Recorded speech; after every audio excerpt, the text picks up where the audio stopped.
nós vamos saber se é ele mesmo que é o inventor da fotografia, com Daís Peixoto Fonseca, que fala e disserta com muita propriedade, até publica uma obra sobre Hércules Florence. E é isto que nós vamos saber. Daís, prazer enorme tê-la aqui conosco, quantos anos nos conhecemos, e eu fico muito feliz porque você, durante tantos anos, você foi diretora do Museu Imagem e Som, MIS, e passou aí pela Secretaria de Cultura, deixou também a sua marca registrada. Mas eu sei também, muitos não sabem, que a Daís é historiadora. Não, ela é filósofa, ela é formada em filosofia, mas é uma grande pesquisadora. E aí, faz parte da história. Muito obrigada. Não é, querida? Muito obrigada. Para mim é um prazer estar aqui com você. Prazer é nosso. Mas por que você se interessou por Hércules Florence em especial? Em virtude de todo esse trabalho que eu venho fazendo em Campinas, talvez há mais de 40 anos, na área cultural. E a fotografia é que me introduziu ao assunto Hércules.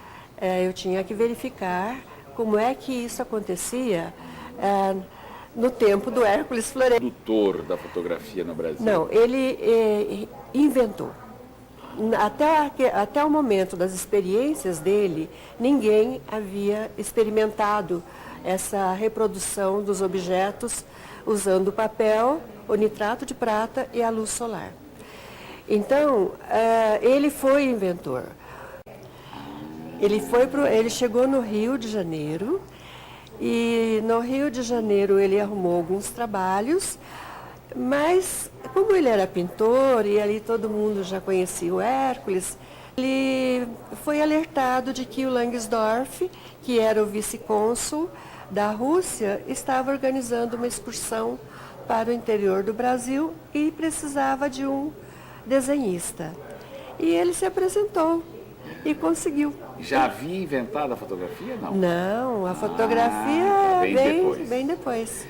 Agora, a Daís faz esse trabalho maravilhoso de pesquisa e publica este livro, que vocês devem ter visto pela mídia, que chama-se O Viajante Hércules Florence, Águas, Guanás e Guaranás. Depois que ele chegou da grande viagem, onde ele conheceu então os rios, as cachoeiras, as tribos indígenas. Apaixonado. Eles voltaram, né, depois de Quanto tempo durou essa expedição? Essa expedição durou 5 anos, né, quase 5 anos. Olha que naquela época você fazia viagens, imagina, no final do século XVIII. Foi muito sofrida. Século XVIII? Não, século XIX. Foi muito sofrida, porque é como se fosse o século XVIII. A proposta dessa expedição? Era conhecimento científico. Nada cultural? Não, cultura também, inclusive antropológica. Mas o mote não era... isso que eu pergunto. Inclusive antropológica. Tá. Né? Mas científica também, conhecer os rios, o clima, a geografia, porque no mapa havia muitas lacunas ainda, né? Até para os brasileiros. E quando entra a fotografia? A fotografia entra exatamente quando o Hércules retorna começa a fazer experiências de reprodução de alguns desenhos que ele havia trazido da expedição. E as primeiras reproduções que ele tentou fazer foi da zoofonia, que eram os desenhos que ele colocou em pauta da voz dos animais, dos pássaros, que ele chamou de zoofonia. Para fazer isso, ele criou um aparelho chamado poligrafia. A poligrafia é como se fosse hoje um xerox. Atenção. E ele aperfeiçoou a ponto de fazer reproduções perfeitas em cores. Depois ele começou a pensar que ele podia teve o pensamento em fazer reprodução de objetos ou de alguma folha de papel através da luz solar. Dentro deste livro, você reúne histórias ou depoimentos? Como é que você elaborou o livro? Eu elaborei basicamente utilizando o diário de bordo dele dessa expedição. É como se fosse uma releitura do diário de bordo, mas uma releitura selecionando alguns desenhos, selecionando algumas falas dele e, enfim, modificando algumas coisas dentro de uma visão narrativa minha. E foi Instituição? Não. Como é que foi feito? Não, eu cheguei a encaminhá-lo para a Lei Rouanet, ele foi aprovado, o projeto foi aprovado, mas eu não consegui com facilidade os recursos e acabei bancando o livro. É isso que eu queria falar. Você veja como é interessante esse país, né? Um assunto da mais alta importância científica, literária, cultural e, de repente, não temos apoiadores. Eu sinceramente não tive muita paciência. Talvez eu não tenha tido muito tempo. Eu queria logo ver meu livro publicado. A família colaborou com dados, com pesquisas, com alguma coisa? A família colaborou, sim. Tá. Colaborou. A Tereza Cristina Florense foi uma companheira, sabe? Eu tive grandes colaboradores nesse livro. Eu não fiz você tem um incentivo, né? Ah, sim. Eu não fiz o livro absolutamente sozinha, sabe? É claro que eu trabalhei a ideia, eu trabalhei o formato, eu trabalhei, inclusive, o formato da arte final do livro.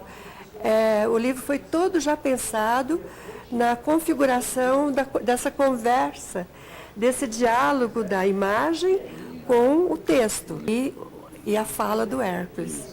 Existe, só para encerrarmos, existe algum lugar onde as coisas dele estão perpetuadas? Não diria um museu, mas existe algum lugar neste país onde está lá a máquina, as escritas, os guardados de Hércules? Não, é assim. O patrimônio de Hércules, ele não está numa instituição. Embora o Museu Paulista, que é o Museu do Ipiranga, tenha uma grande quantidade de desenhos, e outros museus também, mas a família ficou sendo a herdeira desse patrimônio, desse acervo. Então, existe uma parte da família que ficou com os desenhos e pinturas dele. E uma outra parte da família, que é a de Campinas, ficou com os manuscritos.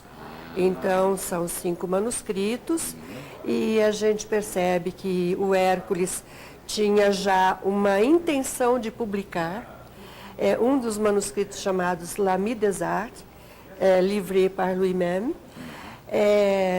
o Amigo das Artes, escrito por ele mesmo, né?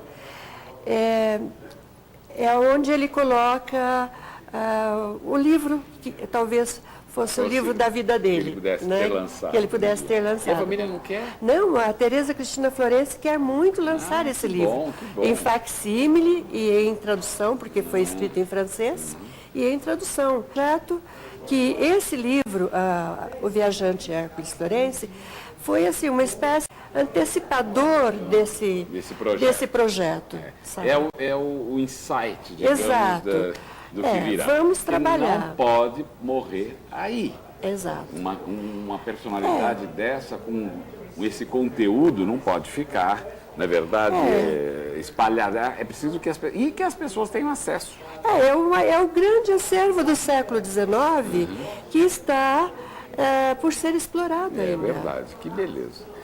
Thaís, muito obrigado por ter vindo. Eu acho que o seu trabalho é impecável e recomendo. Olha, falta dizer que ele foi lançado pela editora Pontes.